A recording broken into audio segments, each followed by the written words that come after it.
महाराष्ट्र सरकार ਵੱਲੋਂ ਆਨੰਦ ਕਾਰਜ ਵਿਆਹ ਨੂੰ ਦਿੱਤੀ ਗਈ ਕਾਨੂੰਨੀ ਮਾਨਤਾ। ਫਰਜ਼ੀ ਪੁਲਿਸ ਮੁਕਾਬਲੇ ਵਿੱਚ 32 ਸਾਲ ਬਾਅਦ ਦੋ ਮੁਲਜ਼ਮਾਂ ਨੂੰ ਮਿਲੀ ਉਮਰ ਕੈਦ ਦੀ ਸਜ਼ਾ। ਦੋ ਜਥੇਦਾਰਾਂ ਨੂੰ ਸੇਵਾ ਤੋਂ ਹਟਾਉਣ ਤੇ ਵੱਖ-ਵੱਖ ਪੰਥਕ ਆਗੂਆਂ ਦੇ ਆਏ ਬਿਆਨ।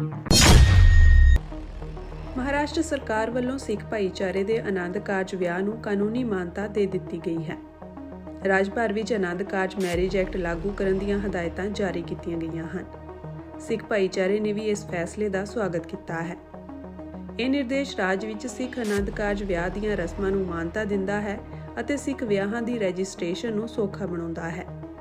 ਮਹਾਰਾਸ਼ਟਰ ਸਰਕਾਰ ਦੇ ਘੱਟ ਗਿਣਤੀ ਵਿਕਾਸ ਵਿਭਾਗ ਨੇ ਐਕਟ ਨੂੰ ਲਾਗੂ ਕਰਨ ਸੰਬੰਧੀ ਰਾਜ ਦੇ ਸਾਰੇ ਵਿਭਾਗੀ ਕਮਿਸ਼ਨਰਾਂ ਨੂੰ ਅਧਿਕਾਰਤ ਹਦਾਇਤਾਂ ਜਾਰੀ ਕੀਤੀਆਂ ਹਨ। ਮਹਾਰਾਸ਼ਟਰ ਰਾਜ ਪੰਜਾਬੀ ਸਾਹਿਤ ਅਕਾਦਮੀ ਅਤੇ 11 ਮੈਂਬਰੀ ਸਿੱਖ ਕੋਆਰਡੀਨੇਸ਼ਨ ਕਮੇਟੀ ਨੇ 6 ਫਰਵਰੀ 2025 ਨੂੰ ਘੱਟ ਗਿਣਤੀ ਵਿਕਾਸ ਵਿਭਾਗ ਦੇ ਸਕੱਤਰ ਨੂੰ ਮੰਗ ਪੱਤਰ ਸੌਂਪਿਆ ਸੀ। ਅਕੈਡਮੀ ਦੇ ਕਾਰਜਕਾਰੀ ਪ੍ਰਧਾਨ ਬਾਲ ਮਲਕੀਤ ਸਿੰਘ ਅਤੇ ਤਾਲਮੇਲ ਕਮੇਟੀ ਦੇ ਕਨਵੀਨਰ ਜਸਪਾਲ ਸਿੰਘ ਸਿੱਧੂ ਨੇ ਮੁੱਖ ਮੰਤਰੀ ਦੇਵੇਂਦਰ ਫੜਨਵੀਸ ਦਾ ਧੰਨਵਾਦ ਕੀਤਾ। ਉਨ੍ਹਾਂ ਕਿਹਾ ਕਿ ਮਹਾਰਾਸ਼ਟਰ ਦੇ ਸਿੱਖ ਭਾਈਚਾਰੇ ਲਈ ਇਹ ਇਤਿਹਾਸਕ ਪ੍ਰਾਪਤੀ ਹੈ। ਇਹ ਫੈਸਲਾ ਸਿੱਖ ਵਿਆਹ ਰਜਿਸਟ੍ਰੇਸ਼ਨ ਪ੍ਰਕਿਰਿਆ ਨੂੰ ਸਰਲ ਬਣਾਏਗਾ। ਹੁਣ ਸਿਵਲ ਬੋਡੀਜ਼ ਨੂੰ ਵੱਖਰੇ ਤੌਰ ਤੇ ਅਪਲਾਈ ਕਰਨ ਦੀ ਲੋੜ ਨਹੀਂ ਪਵੇਗੀ। ਇਹ ਫੈਸਲਾ ਘੱਟ ਗਿਣਤੀਆਂ ਦੇ ਅਧਿਕਾਰਾਂ ਦੀ ਰਾਖੀ ਲਈ ਇੱਕ ਅਹਿਮ ਕਦਮ ਹੈ। ਮਹਾਰਾਸ਼ਟਰ 'ਚ ਬੜੀ ਦਿੱਕਤ ਆ ਰਹੀ ਸੀ ਆਪਣੀ ਮੈਰਿਜ ਰਜਿਸਟ੍ਰੇਸ਼ਨ ਕਰਕੇ, ਤੇ ਹਰ ਇੱਕ ਵਾਰ ਜਿੰਨੇ ਵੀ ਸਾਡੇ ਮਿਊਨਿਸਪਲ ਕਾਰਪੋਰੇਸ਼ਨ ਹੈ ਉੱਥੇ ਪਟੀਸ਼ਨ ਕਰਨੀ ਪੈ ਰਹੀ ਸੀ ਕਿ ਐਕਟ ਨੂੰ ਲਾਗੂ ਕਰਨ ਲਈ। ਜਦੋਂ ਇਹ ਮੁੱਦਾ ਸਾਡੇ ਸੰਗਿਆਨ 'ਚ ਆਇਆ ਤੇ ਅਸੀਂ 6 ਫਰਵਰੀ 2025 ਨੂੰ ਸਾਡੇ ਮਾਈਨੋਰਟੀ ਡਿਵੈਲਪਮੈਂਟ ਡਿਪਾਰਟਮੈਂਟ ਦੇ ਜਿਹੜੇ ਸੈਕਟਰੀ ਹਨ ਰੁਕੇਸ਼ ਜੀਵਨਸੀ ਨੂੰ ਇੱਕ ਪਟੀਸ਼ਨ ਦਿੱਤੀ, ਇੱਕ ਰਿਪਰੈਜ਼ੈਂਟੇਸ਼ਨ ਦਿੱਤੀ। ਉਹਨਾਂ ਨੂੰ ਬੇਨਤੀ ਕੀਤੀ ਕਿ ਇਹ ਐਕਟ ਨੂੰ ਮਹਾਰਾਸ਼ਟਰ ਵਿੱਚ ਲਾਗੂ ਹੋਣਾ ਚਾਹੀਦਾ ਹੈ, ਰਾਜ ਪੱਧਰ ਤੇ ਲਾਗੂ ਹੋਣਾ ਚਾਹੀਦਾ ਹੈ। ਸਾਨੂੰ ਇਹ ਦੱਸਦੇ ਹੋਏ ਖੁਸ਼ੀ ਹੈ ਕਿ 25 ਫਰਵਰੀ 2025 ਨੂੰ ਮਹਾਰਾਸ਼ਟਰ ਸਰਕਾਰ ਵੱਲੋਂ ਸਾਰੇ ਹੀ ਡਿਪਾਰਟਮੈਂਟਲ ਕਮਿਸ਼ਨਰਾਂ ਨੂੰ ਆਦੇਸ਼ ਡਾਇਰੈਕਟਿਵ ਦੇ ਦਿੱਤੇ ਗਏ ਹਨ ਕਿ ਸਿੱਖ ਆਨੰਦ ਮੈਰਿਜ ਐਕਟ ਨੂੰ ਲਾਗੂ ਕੀਤਾ ਜਾਏ।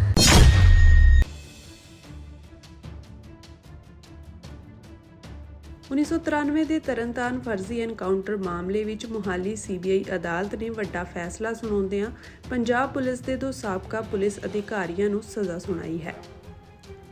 32 ਸਾਲ ਬਾਅਦ ਮਿਲੇ ਇਸ ਇਨਸਾਫ ਵਿੱਚ ਤਤਕਾਲੀ SHO ਪੱਟੀ ਸੀਤਾਰਾਮ ਨੂੰ ਅਦਾਲਤ ਨੇ ਉਮਰ ਕੈਦ ਦੀ ਸਜ਼ਾ ਸੁਣਾਈ ਹੈ, ਜਦਕਿ ਮੁਲਾਜ਼ਮ ਰਾਮਪਾਲ ਨੂੰ 5 ਸਾਲ ਅਤੇ 50,000 ਰੁਪਏ ਜੁਰਮਾਨੇ ਦੀ ਸਜ਼ਾ ਸੁਣਾਈ ਗਈ ਹੈ।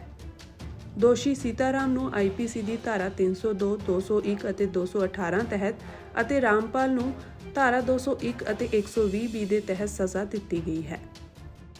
32 ਸਾਲ ਬਾਅਦ ਮਾਮਲੇ ਵਿੱਚ ਆਏ ਅਦਾਲਤੀ ਫੈਸਲੇ ਪਿੱਛੋਂ ਦੋਵੇਂ ਮ੍ਰਿਤਕ ਨੌਜਵਾਨਾਂ ਦੇ ਪਰਿਵਾਰਕ ਮੈਂਬਰਾਂ ਦੀਆਂ ਅੱਖਾਂ ਵਿੱਚ ਹੰਝੂ ਸਨ ਅਤੇ ਭਾਵੁਕ ਕਰ ਦੇਣ ਵਾਲੀ ਤਸਵੀਰ ਦਿਖਾਈ ਦੇ ਰਹੀ ਸੀ।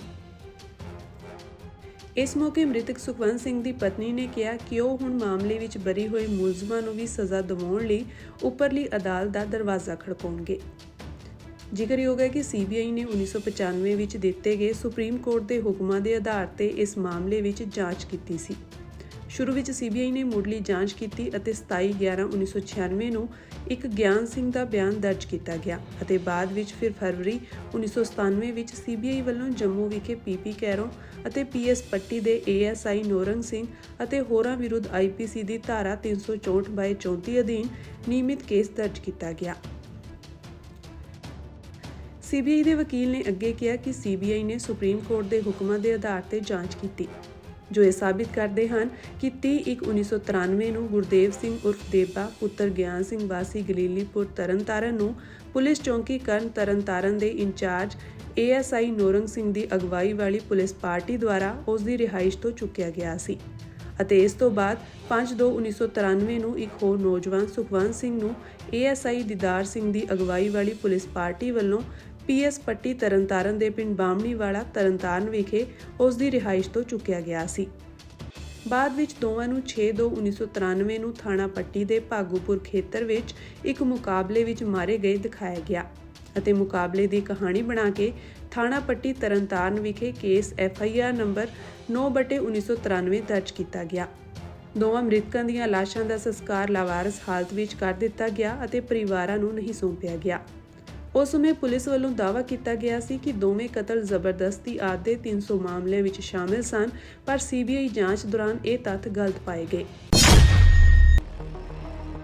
ਸ਼੍ਰੀ ਅਕਾਲ ਤਖਤ ਸਾਹਿਬ ਦੇ ਜਥੇਦਾਰ ਗਿਆਨੀ ਰਘਬੀਰ ਸਿੰਘ ਨੂੰ ਹਟਾਉਣ ਉੱਤੇ ਵੱਖ-ਵੱਖ ਪੰਥਕ ਆਗੂਆਂ ਦੇ ਬਿਆਨ ਸਾਹਮਣੇ ਆਏ ਹਨ।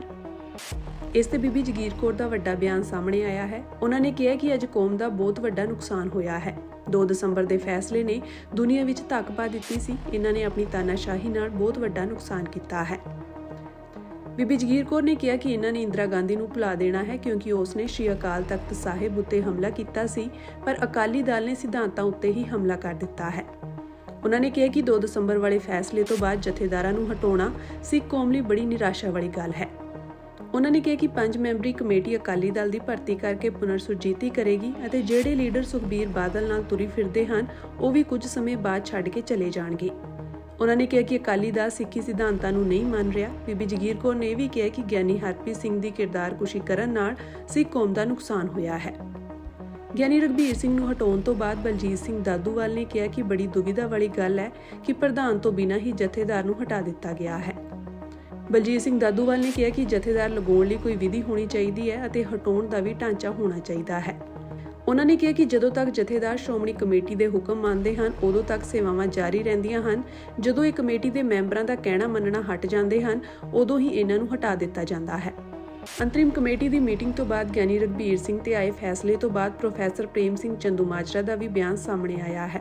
ਉਹਨਾਂ ਨੇ ਕਿਹਾ ਕਿ ਅੱਜ ਦਾ ਦਿਨ ਕਾਲੇ ਦਿਵਸ ਦੇ ਨਾਂ ਤੇ ਜਾਣਿਆ ਜਾਵੇਗਾ। ਉਹਨਾਂ ਨੇ ਕਿਹਾ ਕਿ ਖਿਲਰੀ ਹੋਈ ਪੰਥ ਦੀ ਸ਼ਕਤੀ ਨੂੰ ਜੋੜਨ ਦਾ ਯਤਨ ਕੀਤਾ ਜਾਵੇ, ਕਿਉਂਕਿ ਪੰਥ ਅੱਗੇ ਬਹੁਤ ਚੁਣੌਤੀਆਂ ਹਨ, ਪਰ ਕੁਝ ਸਾਜ਼ਿਸ਼ੀ ਲੋਕਾਂ ਨੇ ਪੰਥ ਨੂੰ ਤੋੜਨ ਦਾ ਯਤਨ ਕੀਤਾ, ਜੋ ਬੜੇ ਦੁੱਖ ਦੀ ਗੱਲ ਹੈ। ਪੰਜਾਬ ਲਵਾਰਸ ਹੋਇਆ ਪਿਆ ਹੈ, ਇਸ ਦਾ ਬਾਲੀ ਵਾਰਿਸ ਕੋਈ ਨਹੀਂ ਹੈ। ਗਿਆਨੀ ਰਘਬੀਰ ਸਿੰਘ ਨੂੰ ਹਟਾਉਣ ਤੋਂ ਬਾਅਦ ਦਿੱਲੀ ਸਿੱਖ ਗੁਰਦੁਆਰਾ ਪ੍ਰਬੰਧਕ ਕਮੇਟੀ ਦੇ ਪ੍ਰਧਾਨ ਹਰਮੀਤ ਸਿੰਘ ਕਾਲਕਾ ਨੇ ਵੱਡਾ ਬਿਆਨ ਦਿੱਤਾ ਹੈ। ਉਹਨਾਂ ਨੇ ਕਿਹਾ ਕਿ ਪਹਿਲਾਂ ਅਸੀਂ ਗਿਆਨੀ ਹਰਪ੍ਰੀਤ ਸਿੰਘ ਦੇ ਹੱਕ ਵਿੱਚ ਆਏ ਸੀ, ਕਿਉਂਕਿ ਜਥੇਦਾਰ ਦਾ ਸਨਮਾਨ ਕਰਨਾ ਸਾਡਾ ਫਰਜ਼ ਹੈ। ਗਿਆਨੀ ਰਘਬੀਰ ਸਿੰਘ ਨੂੰ ਹਟਾਉਣ ਤੋਂ ਬਾਅਦ ਕਾਲਕਾ ਨੇ ਕਿਹਾ ਕਿ ਇਸ ਤੋਂ ਵੱਡਾ ਕਾਲਾ ਇਤਿਹਾਸ ਨਹੀਂ ਲਿਖਿਆ ਜਾ ਸਕਦਾ। ਸਿਰਫ ਇੱਕ ਬੰਦੇ ਨੂੰ ਬਚਾਉਣ ਲਈ ਸਿੱਖੀ ਸਿਧਾਂਤਾਂ ਨੂੰ ਛਿੱਕੇ ਟੰਗ ਦਿੱਤਾ ਗਿਆ। 2 ਦਸੰਬਰ ਨੂੰ ਜੋ ਸੁਖਬੀਰ ਬਾਦਲ ਲਈ ਫੈਸਲੇ ਲਏ ਗਏ ਸਨ ਉਸ ਕਰਕੇ ਜਥੇਦਾਰਾਂ ਨੂੰ ਬਾਹਰ ਕੱਢਿਆ ਗਿਆ। ਕਾਲਕਾ ਨੇ ਕਿਹਾ ਕਿ ਜਥੇਦਾਰਾਂ ਨੂੰ ਜਿਸ ਤਰੀਕੇ ਨਾਲ ਹਟਾਇਆ ਜਾ ਰਿਹਾ ਹੈ ਇਸ ਨਾਲ ਲੋਕਾਂ ਦੀਆਂ ਭਾਵਨਾਵਾਂ ਨੂੰ ਠੇਸ ਪਹੁੰਚਦੀ ਹੈ। ਉਹਨਾਂ ਨੇ ਕਿਹਾ ਕਿ ਮੈਂ ਜਥੇਦਾਰਾਂ ਨੂੰ ਮਿਲਾਂਗਾ। ਉਹਨਾਂ ਨੇ ਇਹ ਵੀ ਕਿਹਾ ਕਿ ਸਾਰੀਆਂ ਜਥੇਬੰਦੀਆਂ ਅਤੇ ਸੰਤ ਸਮਾਜ ਨੂੰ ਵੀ ਮੈਂ ਬੇਨਤੀ ਕਰਦਾ ਹਾਂ ਕਿ ਸਾਰੇ ਇਕੱਠੇ ਹੋ ਕੇ ਸ਼੍ਰੀ ਅਕਾਲ ਤਖਤ ਸਾਹਿਬ ਉੱਤੇ ਜਾ ਕੇ ਬੈਠੀਏ ਤਾਂ ਜੋ ਜਥੇਦਾਰਾਂ ਨੂੰ ਹਟਾਉਣ ਦੀ ਵਿਧੀ ਵਿਧਾਨ ਬਣਾਇਆ ਜਾ ਸਕੇ। ਕਾਲਕਾ ਨੇ ਕਿਹਾ ਕਿ ਸੁਖਬੀਰ ਬਾਦਲ ਨੂੰ ਪ੍ਰਧਾਨ ਬਣਾਉਣ ਲਈ 7 ਮੈਂਬਰੀ ਕਮੇਟੀ ਨੂੰ ਛਿੱਕੇ ਟੰਗਿਆ ਜਾ ਰਿਹਾ ਹੈ। ਜਿਸ ਤਰੀਕੇ ਨਾਲ ਜਥੇਦਾਰਾਂ ਨੂੰ ਹੀ ਬਦਲਿਆ ਜਾ ਰਿਹਾ ਇਹ ਬੜਾ ਮੰਦਭਾਗਾ ਹੈ। ਜੋ ਵੀ ਸੁਖਬੀਰ ਬਾਦਲ ਦੀ ਗੱਲ ਨਹੀਂ ਮੰਨਦਾ ਉਸ ਨੂੰ ਹਟਾ ਦਿੱਤਾ ਜਾਂਦਾ ਹੈ। ਜਥੇਦਾਰਾਂ ਨੂੰ ਹਟਾਏ ਜਾਣ ਤੇ ਪੰਜਾਬ ਵਿਧਾਨ ਸਭਾ ਦੇ ਸਪੀਕਰ ਕੁਲਤਾਰ ਸਿੰਘ ਸੰਧਵਾ ਦਾ ਵੀ ਵੱਡਾ ਬਿਆਨ ਸਾਹਮਣੇ ਆਇਆ ਹੈ। ਉਹਨਾਂ ਨੇ ਕਿਹਾ ਕਿ ਜਿਹੜੀਆਂ ਸ਼ਖਸੀਅਤਾਂ ਨੇ ਅਕਾਲ ਤਖਤ ਸਾਹਿਬ ਦੀ ਮਹਾਨਤਾ ਨੂੰ ਉੱਚਾ ਚੁੱਕਣ ਦੀ ਕੋਸ਼ਿਸ਼ ਕੀਤੀ ਉਹਨਾਂ ਨੂੰ ਇਹਨਾਂ ਨੇ ਅਹੁਦਿਆਂ ਤੋਂ ਹਟਾ ਦਿੱਤਾ ਹੈ। ਔਰ ਜਿਹੜੀਆਂ ਸ਼ਖਸੀਅਤਾਂ ਨੇ ਪੰਥਕ ਮਰਿਆਦਾਵਾਂ ਨੂੰ ਸਰਵਉੱਚ ਮੰਨ ਕੇ ਸ਼੍ਰੀ ਅਕਾਲ ਤਖਤ ਸਾਹਿਬ ਦੀ ਜਿਹੜੀ ਮਹਾਨਤਾ ਨੂੰ ਹੋਰ ਉੱਚਾ ਚੁੱਕਣ ਦੀ ਕੋਸ਼ਿਸ਼ ਕੀਤੀ, ਉਹਨਾਂ ਨੂੰ ਇੱਕ ਇੱਕ ਕਰਕੇ ਲਾਂਭੇ ਕਰਨਾ ਇਹ ਬਹੁਤ ਮੰਦਭਾਗਾ ਹੈ। ਸੰਧਵਾ ਨੇ ਕਿਹਾ ਕਿ ਸ਼੍ਰੋਮਣੀ ਗੁਰਦੁਆਰਾ ਪ੍ਰਬੰਧਕ ਕਮੇਟੀ ਸਿੱਖ ਕੌਮ ਦੀ ਮਿਨੀ ਪਾਰਲੀਮੈਂਟ ਹੈ। ਇਸ ਦਾ ਪ੍ਰਧਾਨ ਪੂਰਨ ਸਿੱਖ ਮਰਿਆਦਾ ਵਾਲਾ ਹੋਣਾ ਚਾਹੀਦਾ ਹੈ। ਸਿੱਖ ਕੌਮ ਦੀ ਸੁਪਰੀਮ ਸੰਸਥਾ ਸ਼੍ਰੀ ਅਕਾਲ ਤਖਤ ਸਾਹਿਬ ਤੇ SGPC ਕਿਸੇ ਖਾਸ ਧਿਰ ਦੇ ਹੱਕ ਵਿੱਚ ਭੁਗਤਣ ਵਿੱਚ ਕਿਸੇ ਬਿਰਤਾਂਤ ਸਿਰਜਣ ਦੀ ਕੋਸ਼ਿਸ਼ ਕਰਨਾ, ਉਸ ਤੋਂ ਨਿਰਾਸ਼ ਹੋ ਕੇ SGPC ਦੇ ਮੌਜੂਦਾ ਪ੍ਰਧਾਨ ਐਡਵੋਕੇਟ ਧਾਮੀ ਦਾ ਅਸਤੀਫਾ ਦੇਣਾ ਬੇਹੱਦ ਮੰਦਭਾਗਾ ਹੈ। ਕੌਮ ਦੇ ਆਗੂ ਸੰਕਟ ਸਮੇਂ ਅੱਗੇ ਹੋ ਕੇ ਲੜਾਈ ਲੜਦੇ ਹਨ। ਉਹਨਾਂ ਨੂੰ ਕੌਮ ਲਈ ਦ੍ਰਿੜਤਾ ਨਾਲ ਕੰਮ ਕਰਨਾ ਚਾਹੀਦਾ ਹੈ, ਨਾ ਕਿ ਨਿਰਾਸ਼ ਹੋ ਕੇ ਘਰ ਬੈਠਣਾ ਚਾਹੀਦਾ ਹੈ। ਇਹ ਬਾਦਲ ਦਲ ਦੀਆਂ ਹੀ ਜਿਹੜੇ ਕੀਤੇ ਹੋਏ ਪਾਪ ਅੱਗੇ ਆਏ, ਉਹਦੇ ਕਰਕੇ ਇੰਨਾ ਮਾੜਾ ਹਾਲ ਹੋਇਆ। ਲੇਕਿਨ ਜਿਸ ਤਰੀਕੇ ਦੇ ਨਾਲ ਸਾਡੇ ਪੰਥਕ ਸੰਸਥਾਵਾਂ ਨੂੰ ਢਾਹ ਲਾਉਣ ਦੀ ਕੋਸ਼ਿਸ਼ ਕੀਤੀ ਜਾ ਰਹੀ ਹੈ ਉਹ ਬੜੀ ਮੰਦਭਾਗੀ ਹੈ। ਉਹ ਅੱਜ ਦੀ ਜਿਹੜੀ ਕਾਰਵਾਈ ਹੈ ਉਹ ਵੀ ਇਹੀ ਹੈ। ਸੋ ਮੈਂ ਤਾਂ ਬੇਨਤੀ ਕਰਦਾ ਵੀ ਜਿਹੜੀਆਂ ਸ਼ਖਸੀਅਤਾਂ ਪੰਥ ਨੂੰ ਪ੍ਰਣਾਈਆਂ ਹੋਈਆਂ ਉਹਨਾਂ ਨੂੰ ਤਕੜੇ ਹੋ ਕੇ ਜਿਹੜੀਆਂ ਸਾਡੀਆਂ ਰਹਿਤ ਮਰਿਆਦਾ ਉਹਦੇ ਤੇ ਪਹਿਰਾ ਦੇਣਾ ਚਾਹੀਦਾ। ਇਹ ਨਹੀਂ ਕਿ ਆਪਾਂ ਅਸਤੀਫਾ ਦੇ ਕੇ ਘਰੇ ਬਹਿ ਜਾਈਏ। ਨਹੀਂ, ਇਹ ਬਹੁਤ ਮੰਦਭਾਗਾ ਘਰੇ ਬਹਿਣਾ। ਦੂਜੀ ਗੱਲ ਇਹ ਆ ਵੀ ਜਿਹਨੂੰ ਹੁਣ ਤੁਸੀਂ ਲਾਉਣ ਦੀ ਕੋਸ਼ਿਸ਼ ਕਰਦੇ ਆ ਉਹਨਾਂ ਦੀ ਸਿਰਫ ਇੱਕ ਖਾਸ ਪਰਿਵਾਰ ਨਾਲ ਰਿਸ਼ਤੇਦਾਰੀ ਤੋਂ ਬਿਨਾ ਹੋਰ ਕੋਈ ਦੇਣ ਕੀ ਹੈ? ਉਹਦੀ ਨੇੜਤਾ ਤੋਂ ਬਿਨਾ ਹੋਰ ਕੋਈ ਦੇਣ ਹੈ? ਸੋ ਜਿਹੜੀਆਂ ਸ਼ਖਸੀਅਤਾਂ ਦੀ ਪੰਥ ਲਈ ਕੋਈ ਦੇਣ ਹੈ ਉਹਨਾਂ ਨੂੰ ਐਡੇ ਵੱਡੇ ਅਹੁਦਿਆਂ ਤੇ ਲਾਉਣਾ ਚਾਹੀਦਾ। ਸੰਧਵਾ ਨੇ ਕਿਹਾ ਕਿ ਐਸਜੀਪੀਸੀ ਨੂੰ ਸੱਤਾ ਦੀ ਭੁੱਖ ਹੈ। ਐਸਜੀਪੀਸੀ ਦੇ ਜਿਹੜੇ ਨਵੇਂ ਪ੍ਰਧਾਨ ਨੂੰ ਲਗਾਉਣ ਦੀ ਕੋਸ਼ਿਸ਼ ਕੀਤੀ ਜਾ ਰਹੀ ਹੈ, ਉਹਨਾਂ ਕੋਲ ਬਾਦਲ ਦੀ ਨੇੜਤਾ ਤੋਂ ਇਲਾਵਾ ਸਿੱਖ ਕੌਮ ਨੂੰ ਕੀ ਦੇਣ ਹੈ, ਇਸ ਤੇ ਸਾਨੂੰ ਵਿਚਾਰ ਕਰ ਲੈਣਾ ਚਾਹੀਦਾ ਹੈ। ਸ਼੍ਰੀ ਅਕਾਲ ਤਖਤ ਸਾਹਿਬ ਕਰਕੇ ਸਿੱਖਾਂ ਨੂੰ ਦੁਨੀਆ ਵਿੱਚ ਇੱਕ ਵੱਖਰੀ ਪਹਿਚਾਣ ਮਿਲੀ ਹੈ। ਉਹਨਾਂ ਨਾਲ ਟੱਕਰ ਲੈਣਾ ਸਿੱਖ ਕੌਮ ਲਈ ਬੇहद ਮੰਦਭਾਗਾ ਹੈ। ਦੀ ਮਰਿਆਦਾ ਨੂੰ ਢਾਹ ਲਾਉਣ ਦੀ ਕੋਸ਼ਿਸ਼ ਹੈ, ਲੇਕਿਨ ਇਹ ਸੰਸਥਾਵਾਂ ਇਹ ਕੁਰਬਾਨੀਆਂ ਨਾਲ ਬਣੀਆਂ ਹੋਈਆਂ ਸੰਸਥਾਵਾਂ ਹੈ। ਇਹਨਾਂ ਨੂੰ ਫਰਕ ਕੋਈ ਨਹੀਂ ਪੈਣਾ, ਲੇਕਿਨ ਜਿਹੜੇ ਲੋਕ ਸਿਆਸੀ ਮੰਤਵਾਂ ਲਈ ਇਹਨੂੰ ਵਰਤਣ ਦੀ ਕੋਸ਼ਿਸ਼ ਕਰ ਰਹੇ ਆ, ਉਹ ਜ਼ਰੂਰ ਸੰਗਤ ਦੇ ਸਾਹਮਣੇ, ਵਿਸ਼ਵ ਦੇ ਸਾਹਮਣੇ, ਦੁਨੀਆ ਦੇ ਸਾਹਮਣੇ ਐਕਸਪੋਜ਼ ਹੋ ਰਹੇ। ਸਪੀਕਰ ਕੁਲਤਾਰ ਸਿੰਘ ਸੰਧਵਾ ਨੇ ਕਿਹਾ ਕਿ ਅੱਜ ਦੇ ਹਾਲਾਤਾਂ ਵਿੱਚ ਪੰਥਕ ਨੁਮਾਇੰਦਿਆਂ ਦੀ ਚੋਣ ਕਰਨੀ ਜਾਂ ਸੇਵਾ ਮੁਕਤੀ ਕਰਨ ਲਈ ਸਮੁੱਚੇ ਜਗਤ ਵਿੱਚ ਬੈਠੇ ਸਿੱਖਾਂ ਦੀ ਕਮੇਟੀ ਬਣਾਉਣਾ ਸਮੇਂ ਦੀ ਲੋੜ ਹੈ। ਸ਼੍ਰੋਮਣੀ ਗੁਰਦੁਆਰਾ ਪ੍ਰਬੰਧਕ ਕਮੇਟੀ ਦੀਆਂ ਚੋਣਾਂ ਕਰਵਾ ਕੇ ਪੰਥ ਦਰਦੀਆਂ ਨੂੰ ਚੁਣ ਕੇ ਲਿਆਉਣਾ ਬਹੁਤ ਵੱਡੀ ਲੋੜ ਹੈ। ਇਸ ਗੱਲ ਵੱਲ ਸਿੱਖ ਸੰਗਤ ਨੂੰ ਧਿਆਨ ਦੇਣਾ ਚਾਹੀਦਾ ਹੈ। ਸ਼੍ਰੀ ਅਕਾਲ ਤਖਤ ਸਾਹਿਬ ਦੀ ਮਰਿਆਦਾ ਨੂੰ ਕਿਸੇ ਕਿਸਮ ਦੀ ਠੇਸ ਨਹੀਂ ਲੱਗਣੀ ਚਾਹੀਦੀ।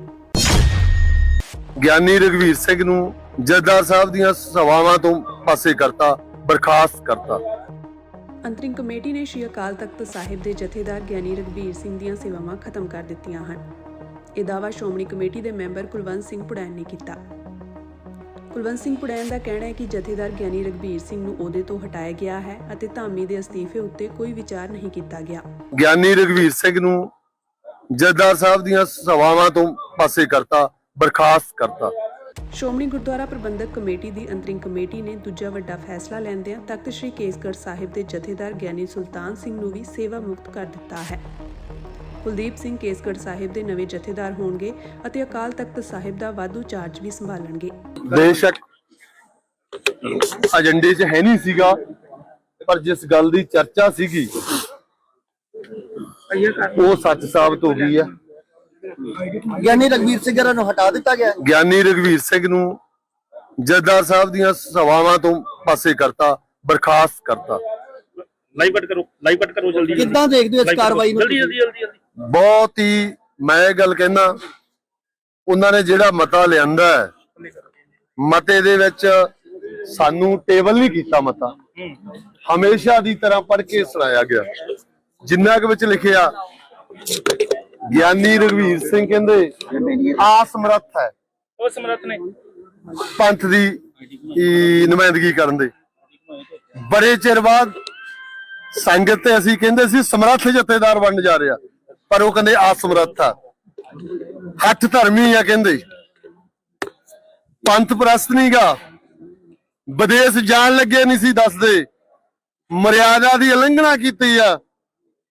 ਇਹ ਮਰਿਆਦਾ ਪੁਰਸ਼ੋਤਮਾ ਨੇ ਜਿਹੜਾ ਕੁਝ ਕੀਤਾ, ਤੁਹਾਨੂੰ ਵੀ ਪਤਾ, ਸੰਗਤ ਨੂੰ ਵੀ ਪਤਾ। ਉਹੀ ਐਨਕਾਂ ਗਿਆਨੀ ਹਰਪ੍ਰੀਤ ਸਿੰਘ ਦੇ ਸਮੇਂ ਸੀਗੀਆਂ ਜਿਹੜੀਆਂ, ਉਹੀ ਅੱਜ ਰਿਜੈਕਟਿਵ ਲਾ ਕੇ ਬੈਠ ਗਈ। ਸਭਾਵਾਂ ਮੁਕਤ ਕਰਤੀਆਂ, ਜਥੇਦਾਰੀ ਤੋਂ ਫਾਰਗ ਕਰਤਾ ਜਥੇਦਾਰ ਅਕਾਲ ਤਖਤ ਸਾਹਿਬ ਨੂੰ। ਅਕਾਲ ਤਖਤ ਸਾਹਿਬ ਦਾ ਜਥੇਦਾਰ ਕਿਹਨਾਂ ਨੂੰ ਬਣਾਇਆ ਜੀ? ਕੇਸਗੜ੍ਹ ਸਾਹਿਬ ਦੇ ਜਥੇਦਾਰ ਜਿਹੜੇ ਗਿਆਨੀ ਸੁਲਤਾਨ ਸਿੰਘ ਆ, ਉਹਨਾਂ ਨੂੰ ਵੀ ਇਸੇ ਝੜਕੇ ਨਾਲ ਖਤਮ ਕਰਤਾ। ਉੱਥੇ ਲਾਏ ਆ ਕਿਸ਼ਨ ਸਿੰਘ ਜੀ ਪ੍ਰਚਾਰਕ, ਕੁਲਦੀਪ ਸਿੰਘ ਗੜਗੱਜ, ਉਹਨਾਂ ਨੂੰ ਚਾਰਜ ਇੱਥੇ ਦਾ ਦੇਤਾ ਕਾਰਜਕਾਰੀ। ਦਸੰਬਰ ਨੂੰ ਜਿਹੜੇ ਸਿੰਘ ਸਾਹਿਬਾਨ ਮੌਜੂਦ ਸੀ ਉਹਨਾਂ ਸਾਰਿਆਂ ਨੂੰ ਹਟਾ ਦਿੱਤਾ ਗਿਆ। ਸੁਣੋ, ਬਾਬਾ ਟੇਕ ਸਿੰਘ ਦਮਦਮਾ ਸਾਹਿਬ ਦਾ ਜਥੇਦਾਰ ਲਾ ਲਿਆ।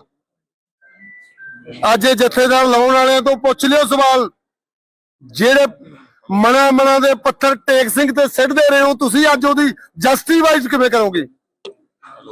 ਗਿਆਨੀ ਹਰਪ੍ਰੀਤ ਸਿੰਘ ਤੇ ਇਲਜ਼ਾਮ ਲਾ ਕੇ ਕਿਹਾ ਸੀ ਵੀ ਇਹ ਕਿਰਦਾਰ ਵਧੀਆ ਨਹੀਂ, ਇਹਦਾ ਚਰਿੱਤਰ ਮਾੜਾ।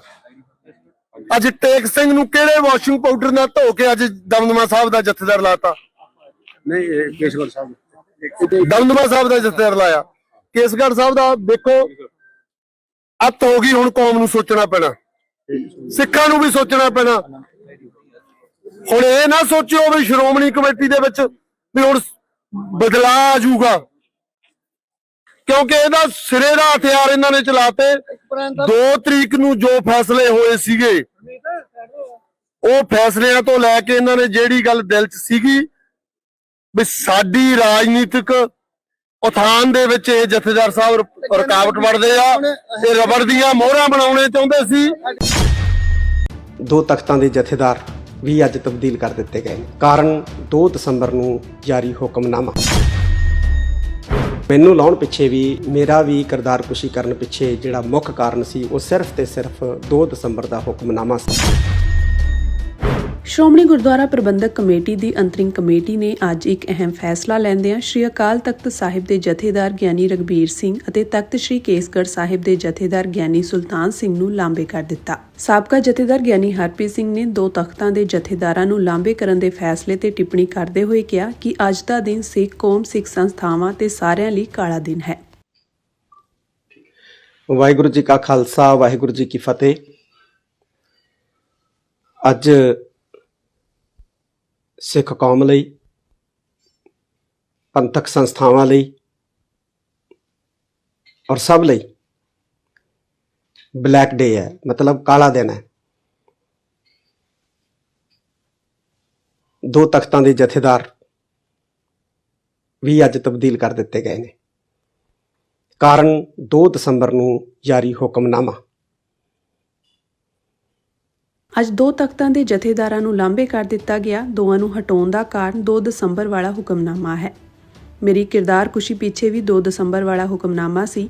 ਅੱਜ ਸੰਸਥਾਵਾਂ ਦਾ ਦੁਰਉਪਯੋਗ ਕਰਨ ਵਾਲੇ ਪਰਿਵਾਰ ਦੀ ਜੜ ਪੁੱਟੀ ਗਈ ਹੈ। ਇਹ ਬਹੁਤ ਹੀ ਮੰਦਭਾਗਾ ਫੈਸਲਾ ਹੈ। ਮੇਰੇ ਤੇ ਇਲਜ਼ਾਮਬਾਜ਼ੀ ਲਾਈ, ਚਲੋ ਮੈਂ ਮਾੜਾ ਸੀ, ਪਰ ਅੱਜ ਦੋਵੇਂ ਤਖਤਾਂ ਦੇ ਜਥੇਦਾਰਾਂ ਨੂੰ ਤਬਦੀਲ ਕਰ ਦਿੱਤਾ ਗਿਆ। ਇਹਦਾ ਮਤਲਬ ਹੈ ਕਿ ਮੈਨੂੰ ਲਾਉਣ ਪਿੱਛੇ ਵੀ, ਮੇਰਾ ਵੀ ਕਿਰਦਾਰਕੁਸ਼ੀ ਕਰਨ ਪਿੱਛੇ ਜਿਹੜਾ ਮੁੱਖ ਕਾਰਨ ਸੀ ਉਹ ਸਿਰਫ ਤੇ ਸਿਰਫ 2 ਦਸੰਬਰ ਦਾ ਹੁਕਮਨਾਮਾ ਸੀ।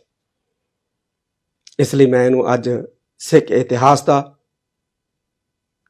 ਸਭ ਤੋਂ ਵੱਡਾ ਕਾਲਾ ਦਿਨ ਜਿਹੜਾ ਹੈ ਉਹ ਆਖਦਾ। ਸਿੱਖ ਇਤਿਹਾਸ ਦੇ ਵਿੱਚ ਇੱਕ ਘਟਨਾ ਦਾ ਉਲੇਖ ਮਿਲਦਾ ਹੈ, ਜਦੋਂ ਧੰਨ ਗੁਰੂ ਗੋਬਿੰਦ ਸਿੰਘ ਮਹਾਰਾਜ ਦਮਦਮਾ ਸਾਹਿਬ ਦੀ, ਮਾਫ ਕਰਨਾ, ਲੰਮੇ ਜੱਟਪੁਰੇ ਦੀ ਪਾਵਨ ਧਰਤੀ ਤੇ ਬੈਠੇ ਸੀ ਤੇ ਜਦੋਂ ਛੋਟੇ ਸਾਹਿਬਜ਼ਾਦਿਆਂ ਦੀ ਸ਼ਹਾਦਤ ਦੀ ਖਬਰ ਮਿਲੀ ਸੀ ਤੇ ਉਹਨਾਂ ਨੇ ਇੱਕ ਸ਼ਬਦ ਕਿਹਾ ਸੀ ਮੂੰਹੋਂ ਕਿ ਅੱਜ ਮੁਗਲ ਰਾਜ ਦੀ ਜੜ ਪੁੱਟੀ ਗਈ ਹੈ। ਅੱਜ ਸੰਸਥਾਵਾਂ ਦਾ ਦੁਰਉਪਯੋਗ ਕਰਨ ਵਾਲੇ ਪਰਿਵਾਰ ਦੀ ਜੜ ਪੁੱਟੀ ਗਈ ਹੈ। ਬਹੁਤ ਮੰਦਭਾਗਾ ਫੈਸਲਾ ਅੱਜ ਸੁਣਨ ਨੂੰ ਮਿਲਿਆ ਔਰ ਵਾਕਈ ਅੱਜ ਇਹ ਕਾਲਾ ਦਿਨ ਹੈ। ਸ਼੍ਰੋਮਣੀ ਗੁਰਦੁਆਰਾ ਪ੍ਰਬੰਧਕ ਕਮੇਟੀ ਦੀ ਅੰਤਰਿਮ ਕਮੇਟੀ ਦੀ ਇਕੱਤਰਤਾ ਅੱਜ ਸ਼੍ਰੋਮਣੀ ਕਮੇਟੀ ਦਫ਼ਤਰ ਵਿਖੇ ਸੀਨੀਅਰ ਮੀਤ ਪ੍ਰਧਾਨ ਸਰਦਾਰ ਰਘੁਜੀਤ ਸਿੰਘ ਵਿਰਕ ਦੀ ਅਗਵਾਈ ਵਿੱਚ ਹੋਈ। ਇਕੱਤਰਤਾ ਵਿੱਚ ਸ਼੍ਰੋਮਣੀ ਕਮੇਟੀ ਦਾ ਬਜਟ ਇਜਲਾਸ 28 ਮਾਰਚ ਨੂੰ ਸੱਦਣ ਦਾ ਫੈਸਲਾ ਕੀਤਾ ਗਿਆ ਅਤੇ ਸ਼੍ਰੋਮਣੀ ਕਮੇਟੀ ਦੇ ਪ੍ਰਧਾਨ ਐਡਵੋਕੇਟ ਹਰਜਿੰਦਰ ਸਿੰਘ ਧਾਮੀ ਦੇ ਅਸਤੀਫੇ ਨੂੰ ਮੁੜ ਪੈਂਡਿੰਗ ਕਰਨ ਦੇ ਨਾਲ-ਨਾਲ ਕਈ ਹੋਰ ਪੰਥਕ ਮਸਲਿਆਂ ਉੱਤੇ ਵੀ ਫੈਸਲੇ ਲਏ ਗਏ। ਅੰਤਰਿਮ ਕਮੇਟੀ ਦੀ ਇਕੱਤਰਤਾ ਮਗਰੋਂ ਜਾਰੀ ਕੀਤੇ ਗਏ ਪ੍ਰੈਸ ਬਿਆਨ ਰਾਹੀਂ ਜਾਣਕਾਰੀ ਦਿੰਦਿਆਂ ਸ਼੍ਰੋਮਣੀ ਕਮੇਟੀ ਦੇ ਸੀਨੀਅਰ ਮੀਤ ਪ੍ਰਧਾਨ ਸਰਦਾਰ ਰਘੁਜੀਤ ਸਿੰਘ ਨੇ ਦੱਸਿਆ ਕਿ ਸਿੱਖ ਸੰਸਥਾ ਦਾ ਸਾਲਾਨਾ ਬਜਟ ਇਜਲਾਸ 28 ਮਾਰਚ ਨੂੰ ਦੁਪਹਿਰ 12 ਵਜੇ ਤੇਜਾ ਸਿੰਘ ਸਮੁੰਦਰੀ ਹਾਲ ਵਿਖੇ ਹੋਵੇਗਾ, ਜਿਸ ਵਿੱਚ ਸ਼੍ਰੋਮਣੀ ਕਮੇਟੀ ਗੁਰਦੁਆਰਾ ਸਾਹਿਬਾਨ, ਧਰਮ ਪ੍ਰਚਾਰ ਕਮੇਟੀ, ਵਿਦਿਅਕ ਅਦਾਰਿਆਂ ਆਦਿ ਦਾ ਸਾਲ 2025-26 ਦਾ ਬਜਟ ਪੇਸ਼ ਕੀਤਾ ਜਾਵੇਗਾ। ਉਨ੍ਹਾਂ ਹੋਰ ਫੈਸਲਿਆਂ ਬਾਰੇ ਜਾਣਕਾਰੀ ਦਿੰਦਿਆਂ ਦੱਸਿਆ ਕਿ ਅੰਤਰਿਮ ਕਮੇਟੀ ਨੇ ਵਿਚਾਰ ਵਟਾਂਦਰੇ ਉਪਰੰਤ ਸ਼੍ਰੀ ਅਕਾਲ ਤਖਤ ਸਾਹਿਬ ਦੇ ਜਥੇਦਾਰ ਗਿਆਨੀ ਰਘਬੀਰ ਸਿੰਘ ਨੂੰ ਜਥੇਦਾਰ ਦੇ ਅਹੁਦੇ ਤੋਂ ਸੇਵਾ ਮੁਕਤ ਕਰ ਦਿੱਤਾ ਹੈ ਅਤੇ ਉਹ ਹੁਣ ਸੱਚਖੰਡ ਸ਼੍ਰੀ ਹਰਿਮੰਦਰ ਸਾਹਿਬ ਦੇ ਮੁੱਖ ਗ੍ਰੰਥੀ ਵਜੋਂ ਸੇਵਾਵਾਂ ਨਿਭਾਉਣਗੇ। ਇਸੇ ਤਰ੍ਹਾਂ ਤਖਤ ਸ਼੍ਰੀ ਕੇਸਗੜ੍ਹ ਸਾਹਿਬ ਦੇ ਜਥੇਦਾਰ ਗਿਆਨੀ ਸੁਲਤਾਨ ਸਿੰਘ ਪਾਸੋਂ ਵੀ ਜਥੇਦਾਰ ਦਾ ਚਾਰਜ ਵਾਪਸ ਲਿਆ ਗਿਆ ਹੈ ਅਤੇ ਉਹ ਪਹਿਲਾਂ ਦੀ ਤਰ੍ਹਾਂ ਸੱਚਖੰਡ ਸ਼੍ਰੀ ਹਰਿਮੰਦਰ ਸਾਹਿਬ ਦੇ ਗ੍ਰੰਥੀ ਵਜੋਂ ਸੇਵਾਵਾਂ ਜਾਰੀ ਰੱਖਣਗੇ। ਉਨ੍ਹਾਂ ਦੱਸਿਆ ਕਿ ਤਖਤ ਸ਼੍ਰੀ ਕੇਸਗੜ੍ਹ ਸਾਹਿਬ ਵਿਖੇ ਸਿੱਖ ਵਿਦਵਾਨ ਅਤੇ ਕਥਾਵਾਚਕ ਗਿਆਨੀ ਕੁਲਦੀਪ ਸਿੰਘ ਗੜਗੱਜ ਅਤੇ ਤਖਤ ਸ਼੍ਰੀ ਦਮਦਮਾ ਸਾਹਿਬ ਤਲਵੰਡੀ ਸਾਬੋ ਵਿਖੇ ਉੱਗੀ ਧਾਰਮਿਕ ਸ਼ਖਸੀਅਤ ਬਾਬਾ ਟੇਕ ਸਿੰਘ ਮੁਖੀ ਬੁੰਗਾ ਮਸਤੂਆਣਾ ਦਮਦਮਾ ਸਾਹਿਬ ਨੂੰ ਬਤੌਰ ਜਥੇਦਾਰ ਨਿਯੁਕਤ ਕੀਤਾ ਗਿਆ ਹੈ। ਉਨ੍ਹਾਂ ਇਹ ਵੀ ਦੱਸਿਆ ਕਿ ਸ਼੍ਰੀ ਅਕਾਲ ਤਖਤ ਸਾਹਿਬ ਦੇ ਨਵੇਂ ਜਥੇਦਾਰ ਦੀ ਨਿਯੁਕਤੀ ਸਾਰੀਆਂ ਸਿੱਖ ਸੰਸਥਾਵਾਂ, ਜਥੇਬੰਦੀਆਂ ਅਤੇ ਸੰਪਰਦਾਵਾਂ ਨਾਲ ਸਲਾਹ ਮਸ਼ਵਰੇ ਤੋਂ ਬਾਅਦ ਕੀਤੀ ਜਾਵੇਗੀ ਅਤੇ ਉਦੋਂ ਤੱਕ ਤਖਤ ਸ਼੍ਰੀ ਕੇਸਗੜ੍ਹ ਸਾਹਿਬ ਦੇ ਨਵ ਨਿਯੁਕਤ ਜਥੇਦਾਰ ਗਿਆਨੀ ਕੁਲਦੀਪ ਸਿੰਘ ਗੜਗੱਜ ਬਤੌਰ ਕਾਰਜਕਾਰੀ ਜਥੇਦਾਰ ਸੇਵਾਵਾਂ ਨਿਭਾਉਣਗੇ। ਰਘੁਜੀਤ ਸਿੰਘ ਨੇ ਅੰਤਰਿਮ ਕਮੇਟੀ ਵੱਲੋਂ ਪਾਸ ਕੀਤੇ ਗਏ ਮਤੇ ਦੇ ਹਵਾਲੇ ਨਾਲ ਕਿਹਾ ਕਿ ਸ਼੍ਰੀ ਅਕਾਲ ਤਖਤ ਸਾਹਿਬ 6ਵੇਂ ਪਾਤਸ਼ਾਹ ਸ਼੍ਰੀ ਗੁਰੂ ਹਰਗੋਬਿੰਦ ਸਾਹਿਬ ਜੀ ਦਾ ਸਾਜਿਆ ਮੀਰੀ ਪੀਰੀ ਦਾ ਮਹਾਨ ਤਖਤ ਹੈ ਅਤੇ ਦੁਨੀਆ ਭਰ ਵਿੱਚ ਬੈਠਾ ਹਰ ਸਿੱਖ ਇਸ ਸਿਧਾਂਤ ਨੂੰ ਸਮਰਪਿਤ ਅਤੇ ਨਤਮਸਤਕ ਹੈ। ਉਨ੍ਹਾਂ ਕਿਹਾ ਕਿ ਸ਼੍ਰੋਮਣੀ ਕਮੇਟੀ ਸਿੱਖ ਗੁਰਦੁਆਰਾ ਐਕਟ 1925 ਤਹਿਤ ਸਿੱਖਾਂ ਦੀ ਸਿਰਮੌਰ ਧਾਰਮਿਕ ਸੰਸਥਾ ਹੈ, ਜਿਸ ਦੀ ਸਥਾਪਨਾ ਤੋਂ ਲੈ ਕੇ ਅੱਜ ਤੱਕ ਇਹ ਕੋਸ਼ਿਸ਼ ਰਹੀ ਹੈ ਕਿ ਗੁਰੂ ਸਾਹਿਬਾਨ ਦੇ ਆਸ਼ੇ ਮੁਤਾਬਕ ਸਿੱਖ ਸੰਸਥਾਵਾਂ ਦੀ ਸੁਚੱਜੀ ਸੇਵਾ ਸੰਭਾਲ ਕੀਤੀ ਜਾਵੇ। ਗੁਰਬਾਣੀ ਦੇ ਪ੍ਰਚਾਰ ਪ੍ਰਸਾਰ ਲਈ, ਗੁਰੂ ਇਤਿਹਾਸ ਨੂੰ ਦੁਨੀਆ ਭਰ ਵਿੱਚ ਪ੍ਰਚਾਰਨ ਲਈ ਅਤੇ ਸਮੁੱਚੀ ਮਾਨਵਤਾ ਤੱਕ ਸਰਬੱਤ ਦੇ ਭਲੇ ਦੇ ਸਿਧਾਂਤ ਨੂੰ ਪਹੁੰਚਾਉਣ ਲਈ ਹਰ ਸੰਭਵ ਉਪਰਾਲੇ ਕੀਤੇ ਜਾਣ। ਉਨ੍ਹਾਂ ਆਖਿਆ ਕਿ ਮੀਰੀ ਪੀਰੀ ਦੇ ਮਹਾਨ ਤਖਤ ਨੂੰ ਸੀਸ ਝੁਕਾਉਂਦਿਆਂ ਪੰਥ ਨੂੰ ਦਰਪੇਸ਼ ਗੰਭੀਰ ਚੁਣੌਤੀਆਂ ਦੇ ਸਨਮੁਖ ਮੌਜੂਦਾ ਪ੍ਰਸਥਿਤੀਆਂ ਉੱਤੇ ਨਜ਼ਰ ਮਾਰਦਿਆਂ ਇਹ ਇੱਕ ਪ੍ਰਤੱਖ ਨਜ਼ਰੀਆ ਹੈ ਕਿ ਵਿਸ਼ਵੀਕਰਨ ਦੇ ਇਸ ਦੌਰ ਵਿੱਚ ਸ੍ਰੀ ਅਕਾਲ ਤਖਤ ਸਾਹਿਬ ਦੇ ਜਥੇਦਾਰ ਗਿਆਨੀ ਰਘਬੀਰ ਸਿੰਘ ਜੀ ਕੌਮ ਦਾ ਮਾਰਗਦਰਸ਼ਨ ਕਰਨ ਅਤੇ ਸੁਯੋਗ ਅਗਵਾਈ ਦੇਣ ਵਿੱਚ ਅਸਮਰੱਥ ਦਿਖਾਈ ਦੇ ਰਹੇ ਹਨ। ਵੱਖ-ਵੱਖ ਸੰਸਥਾਵਾਂ ਵਿੱਚ ਵਖਰੇਵੇਂ, ਪਾੜੇ ਤੇ ਵੰਡੀਆਂ ਵੱਧ ਰਹੀਆਂ ਹਨ। ਵਿਸ਼ਵ ਭਰ ਵਿੱਚ ਸਿੱਖ ਪਹਿਚਾਣ ਖਤਰੇ ਵਿੱਚ ਹੈ। ਦੇਸ਼ ਭਰ ਵਿੱਚ ਵੀ ਸਿੱਖ ਸੰਸਥਾਵਾਂ ਦੀ ਹੋਂਦ ਨੂੰ ਖੋਰਾ ਲਾਉਣ ਲਈ ਪੰਥ ਵਿਰੋਧੀ ਸ਼ਕਤੀਆਂ, ਏਜੰਸੀਆਂ ਪੱਬਾਂ ਭਾਰ ਹਨ। ਪਰ ਅਜਿਹੇ ਨਾਜ਼ੁਕ ਸਮੇਂ ਪੰਥਕ ਸ਼ਕਤੀ ਨੂੰ ਮਜ਼ਬੂਤ ਕਰਨ ਦੀ ਬਜਾਏ ਜਥੇਦਾਰ ਸਾਹਿਬ ਅਜਿਹੇ ਹਾਲਾਤ ਪੈਦਾ ਕਰ ਰਹੇ ਹਨ ਜਿਸ ਨਾਲ ਪੰਥਕ ਸ਼ਕਤੀ ਖੇਰੂ-ਖੇਰੂ ਹੋ ਰਹੀ ਹੈ। ਉਨ੍ਹਾਂ ਕਿਹਾ ਕਿ ਇੱਕ ਵੱਡੇ ਸਤਿਕਾਰਤ ਅਹੁਦੇ ਤੇ ਵਿਰਾਜਮਾਨ ਹੁੰਦੇ ਹੋਏ ਆਪਣੇ ਹੱਠ ਭਰੇ ਵਿਵਹਾਰ ਕਰਕੇ ਅਤੇ ਆਪਣੇ ਕੀਤੇ ਬਚਨਾਂ ਉੱਤੇ ਨਾ ਖੜਨ ਕਰਕੇ ਅਤੇ ਵਾਰ-ਵਾਰ ਬਿਆਨ ਬਦਲ ਕੇ ਉਨ੍ਹਾਂ ਨੇ ਨਾ ਸਿਰਫ ਹਾਸੋਹੀਣੀ ਸਥਿਤੀ ਪੈਦਾ ਕੀਤੀ ਹੈ ਬਲਕਿ ਉਨ੍ਹਾਂ ਦੀ ਇਸ ਕਾਰਜਸ਼ੈਲੀ ਨੇ ਜਥੇਦਾਰ ਦੇ ਵਕਾਰੀ ਅਹੁਦੇ ਦੀ ਮਾਣ ਮਰਿਆਦਾ ਨੂੰ ਵੀ ਭਾਰੀ ਠੇਸ ਪਹੁੰਚਾਈ ਹੈ। ਅੱਜ ਇਹ ਸਮਝਣਾ ਮੁਸ਼ਕਿਲ ਹੋ ਗਿਆ ਹੈ ਕਿ ਉਨ੍ਹਾਂ ਦੇ ਕਿਹੜੇ ਬਿਆਨ ਉੱਤੇ ਭਰੋਸਾ ਕੀਤਾ ਜਾਵੇ। ਰਘੁਜੀਤ ਸਿੰਘ ਨੇ ਕਿਹਾ ਕਿ ਸੰਗਤਾਂ ਦੇ ਮਨਾਂ ਵਿੱਚ ਇਸ ਗੱਲ ਨੂੰ ਲੈ ਕੇ ਵੀ ਭਾਰੀ ਨਿਰਾਸ਼ਾ ਹੈ ਕਿ ਜਥੇਦਾਰ ਸਾਹਿਬ ਵੱਲੋਂ ਦੁਨੀਆ ਭਰ ਵਿੱਚ ਮਰਿਆਦਾ ਤੇ ਪੰਥਕ ਕਾਨ ਦੀਆਂ ਵਾਪਰ ਰਹੀਆਂ ਬੇਹੱਦ ਗੰਭੀਰ ਦਰਦਨਾਕ ਘਟਨਾਵਾਂ ਉੱਪਰ ਖਾਮੋਸ਼ੀ ਧਾਰ ਲੈਣੀ ਅਤੇ ਬਣਦੇ ਫਰਜ਼ ਅਦਾ ਨਾ ਕਰਨੇ ਵੀ ਜ਼ਿੰਮੇਵਾਰੀ ਤੋਂ ਭੱਜਣ ਵਾਲੀ ਗੱਲ ਹੈ। ਉਨ੍ਹਾਂ ਦੱਸਿਆ ਕਿ ਅੰਤਰਿਮ ਕਮੇਟੀ ਨੇ ਮਹਿਸੂਸ ਕੀਤਾ ਹੈ ਕਿ ਬਹੁਤ ਸਾਰੀਆਂ ਕਮੀਆਂ, ਬੇਨਿਯਮੀਆਂ ਅਤੇ ਮਰਿਆਦਾ ਦੇ ਉਲੰਘਣ ਦੇ ਮੱਦੇਨਜ਼ਰ ਗਿਆਨੀ ਰਘਬੀਰ ਸਿੰਘ ਨੂੰ ਜਥੇਦਾਰ ਸ੍ਰੀ ਅਕਾਲ ਤਖਤ ਸਾਹਿਬ ਦੇ ਅਹੁਦੇ ਤੋਂ ਸੇਵਾ ਮੁਕਤ ਕੀਤਾ ਜਾਵੇ। ਸ਼੍ਰੋਮਣੀ ਅਕਾਲੀ ਦਲ ਅੰਮ੍ਰਿਤਸਰ ਦੇ ਕਾਰਜਕਾਰੀ ਪ੍ਰਧਾਨ ਇਮਾਨ ਸਿੰਘ ਮਾਨ ਨੇ ਕਿਹਾ ਕਿ ਸ਼੍ਰੋਮਣੀ ਗੁਰਦੁਆਰਾ ਪ੍ਰਬੰਧਕ ਕਮੇਟੀ ਚੋਣਾਂ ਨਾ ਕਰਵਾਏ ਜਾਣ ਲਈ ਕੇਂਦਰ ਅਤੇ ਪੰਜਾਬ ਸਰਕਾਰ ਦੋਵੇਂ ਜ਼ਿੰਮੇਵਾਰ ਹਨ। ਸਥਾਨਕ ਪ੍ਰੈਸ ਕਲੱਬ ਵਿਖੇ ਪੱਤਰਕਾਰਾਂ ਨਾਲ ਗੱਲਬਾਤ ਕਰਦਿਆਂ ਮਾਨ ਨੇ ਕਿਹਾ ਕਿ ਇਹ ਚੋਣਾਂ 2016 ਵਿੱਚ ਹੋਣੀਆਂ ਚਾਹੀਦੀਆਂ ਸੀ, ਜਦੋਂ ਕਿ 2 ਕਾਰਜਕਾਲ ਬੀਤਣ ਦੇ ਬਾਵਜੂਦ ਵੀ ਇਹ ਚੋਣਾਂ ਨਹੀਂ ਕਰਵਾਈਆਂ ਗਈਆਂ, ਜਿਸ ਦਾ ਨਤੀਜਾ ਇਹ ਹੈ ਕਿ ਸ਼੍ਰੋਮਣੀ ਕਮੇਟੀ ਦੇ ਪ੍ਰਬੰਧ ਵਿੱਚ ਬਹੁਤ ਜ਼ਿਆਦਾ ਨਿਘਾਰ ਆ ਚੁੱਕਾ ਹੈ, ਜਿਸ ਤੋਂ ਸਮੁੱਚਾ ਸਿੱਖ ਪੰਥ ਭਲੀ ਭਾਂਤੀ ਜਾਣੂ ਹੈ। ਕੇਂਦਰ ਸਰਕਾਰ ਵੀ ਬਾਦਲ ਪਰਿਵਾਰ ਨੂੰ ਸ਼੍ਰੋਮਣੀ ਕਮੇਟੀ ਤੇ ਕਾਬਜ਼ ਰੱਖਣਾ ਚਾਹੁੰਦੀ ਹੈ, ਜਿਸ ਕਰਕੇ ਇਹਨਾਂ ਚੋਣਾਂ ਲਈ ਕੋਈ ਵੀ ਧਿਆਨ ਨਹੀਂ ਦਿੱਤਾ ਜਾ ਰਿਹਾ। ਇੱਕ ਸਵਾਲ ਦੇ ਜਵਾਬ ਵਿੱਚ ਉਹਨਾਂ ਕਿਹਾ ਕਿ ਚੋਣਾਂ ਦੀ ਦੇਰੀ ਹੀ ਵੋਟਾਂ ਦੀ ਗਿਣਤੀ ਘਟਣ ਦਾ ਕਾਰਨ ਹੈ, ਕਿਉਂਕਿ ਜਮਹੂਰੀਅਤ ਵਿੱਚ ਇਹ ਵੀ ਪਹਿਲੀ ਵਾਰ ਹੈ ਕਿ ਕੋਈ ਹਾਊਸ 5 ਸਾਲ ਤੋਂ ਬਾਅਦ ਵੀ ਕੰਮ ਕਰ ਰਿਹਾ ਹੈ, ਜਿਸ ਕਾਰਨ ਸਿੱਖ ਪੰਥ ਵਿੱਚ ਨਾਮੋਸ਼ੀ ਦਾ ਆਲਮ ਹੈ ਤੇ ਵੋਟਰ ਘਟ ਰਹੇ ਹਨ। ਮਾਨ ਨੇ ਅੱਗੇ ਕਿਹਾ ਕਿ ਸ਼੍ਰੋਮਣੀ ਅਕਾਲੀ ਦਲ ਅੰਮ੍ਰਿਤਸਰ ਵੱਲੋਂ ਹਰੇਕ ਸਾਲ ਦੀ ਤਰ੍ਹਾਂ 14 ਮਾਰਚ ਨੂੰ ਤਖਤ ਸ੍ਰੀ ਕੇਸਗੜ੍ਹ ਸਾਹਿਬ ਦੇ ਸਾਹਮਣੇ ਗਰਾਊਂਡ ਵਿੱਚ ਰਾਜਸੀ ਕਾਨਫਰੰਸ ਕੀਤੀ ਜਾ ਰਹੀ ਹੈ, ਜਿਸ ਵਿੱਚ ਪਾਰਟੀ ਦੇ ਕੌਮੀ ਪ੍ਰਧਾਨ ਸਰਦਾਰ ਸਿਮਰਨਜੀਤ ਸਿੰਘ ਮਾਨ ਸਮੇਤ ਸੀਨੀਅਰ ਲੀਡਰਸ਼ਿਪ ਪਹੁੰਚੇਗੀ। ਉਨ੍ਹਾਂ ਕਿਹਾ ਕਿ ਪੰਜਾਬ ਦੀ ਮੌਜੂਦਾ ਆਮ ਆਦਮੀ ਪਾਰਟੀ ਦੀ ਸਰਕਾਰ ਪੂਰੀ ਤਰ੍ਹਾਂ ਫੇਲ ਹੋ ਚੁੱਕੀ ਹੈ, ਕਿਉਂਕਿ ਚੋਣਾਂ ਦੌਰਾਨ ਕੀਤਾ ਹੋਇਆ ਕੋਈ ਵੀ ਵਾਅਦਾ ਆਮ ਆਦਮੀ ਪਾਰਟੀ ਦੀ ਸਰਕਾਰ ਵੱਲੋਂ ਪੂਰਾ ਨਹੀਂ ਕੀਤਾ ਗਿਆ। ਅਮਰੀਕੀ ਰਾਸ਼ਟਰਪਤੀ ਡੋਨਲਡ ਟਰੰਪ ਨੇ ਮੈਕਸੀਕੋ ਅਤੇ ਕੈਨੇਡਾ ਦੀਆਂ ਦਰਾਮਦ ਵਸਤਾਂ ਤੇ 25% ਟੈਕਸ ਲਗਾਉਣ ਦਾ ਫੈਸਲਾ 1 ਮਹੀਨੇ ਲਈ ਮੁਲਤਵੀ ਕਰ ਦਿੱਤਾ ਹੈ। ਇਸ ਤੋਂ ਪਹਿਲਾਂ ਟਰੰਪ ਨੇ 4 ਮਾਰਚ ਨੂੰ ਦੋਵਾਂ ਦੇਸ਼ਾਂ ਤੇ ਟੈਕਸ ਲਗਾਉਣ ਦਾ ਐਲਾਨ ਕੀਤਾ ਸੀ। ਇਸ ਤੋਂ ਪਹਿਲਾਂ ਵੀ ਟਰੰਪ ਨੇ 4 ਫਰਵਰੀ ਨੂੰ ਟੈਕਸ ਲਗਾਉਣ ਦਾ ਐਲਾਨ ਕੀਤਾ ਸੀ, ਪਰ ਇਸ ਦੇ ਲਾਗੂ ਹੋਣ ਤੋਂ 1 ਦਿਨ ਪਹਿਲਾਂ ਹੀ ਇਹ ਫੈਸਲਾ 1 ਮਹੀਨੇ ਲਈ ਮੁਲਤਵੀ ਕਰ ਦਿੱਤਾ ਗਿਆ। ਟਰੰਪ ਦੀਆਂ ਟੈਰਿਫ ਯੋਜਨਾਵਾਂ ਨੇ ਸਟਾਕ ਮਾਰਕੀਟ ਨੂੰ ਵੀ ਪ੍ਰਭਾਵਿਤ ਕੀਤਾ ਹੈ। ਦੂਜੇ ਪਾਸੇ ਟਰੰਪ ਦੇ ਕੈਨੇਡਾ ਤੇ ਟੈਕਸ ਲਗਾਉਣ ਦੀਆਂ ਧਮਕੀਆਂ ਤੋਂ ਬਾਅਦ ਕੈਨੇਡਾ ਵਾਸੀਆਂ ਨੇ ਕਈ ਅਮਰੀਕੀ ਵਸਤਾਂ ਦਾ ਬਾਈਕਾਟ ਕਰਨਾ ਸ਼ੁਰੂ ਕਰ ਦਿੱਤਾ ਹੈ। ਸੰਯੁਕਤ ਕਿਸਾਨ ਮੋਰਚਾ ਨਾਲ ਸੰਬੰਧਿਤ ਕਿਸਾਨ ਜਥੇਬੰਦੀਆਂ ਨੇ ਪੰਜਾਬ ਵਿੱਚ ਵੱਖ-ਵੱਖ ਥਾਵਾਂ ਤੇ ਲਗਾਏ ਜਾ ਰਹੇ ਕਿਸਾਨ ਧਰਨਿਆਂ ਨੂੰ ਅਣਮਿੱਥੇ ਸਮੇਂ ਲਈ ਮੁਲਤਵੀ ਕਰਨ ਦਾ ਫੈਸਲਾ ਕਰਦਿਆਂ 10 ਮਾਰਚ ਨੂੰ ਪੰਜਾਬ ਭਰ ਵਿੱਚ ਆਮ ਆਦਮੀ ਪਾਰਟੀ ਦੇ ਵਿਧਾਇਕਾਂ ਦੇ ਘਰਾਂ ਬਾਹਰ ਧਰਨੇ ਦੇਣ ਦਾ ਫੈਸਲਾ ਕੀਤਾ ਹੈ। ਕੁਲਦੀਪ ਸਿੰਘ ਗਰੇਵਾਲ, ਬਲਦੇਵ ਸਿੰਘ ਨਿਹਾਲਗੜ੍ਹ ਅਤੇ ਵੀਰ ਸਿੰਘ ਬੜਾਵਾ ਦੀ ਪ੍ਰਧਾਨਗੀ ਹੇਠ ਹੋਈ ਮੀਟਿੰਗ ਦੌਰਾਨ ਕੀਤੇ ਗਏ ਫੈਸਲਿਆਂ ਬਾਰੇ ਜਾਣਕਾਰੀ ਦਿੰਦਿਆਂ ਆਗੂਆਂ ਨੇ ਦੱਸਿਆ ਕਿ ਸੰਯੁਕਤ ਕਿਸਾਨ ਮੋਰਚਾ ਵੱਲੋਂ ਜਿੱਥੇ ਕਿਸਾਨੀ ਮਸਲਿਆਂ ਲਈ ਕੇਂਦਰ ਸਰਕਾਰ ਨਾਲ ਲੜਾਈ ਲੜੀ ਜਾ ਰਹੀ ਹੈ, ਉੱਥੇ ਹੀ ਹੁਣ ਪੰਜਾਬ ਸਰਕਾਰ ਖਿਲਾਫ ਵੀ ਸੰਘਰਸ਼ ਕੀਤਾ ਜਾਵੇਗਾ।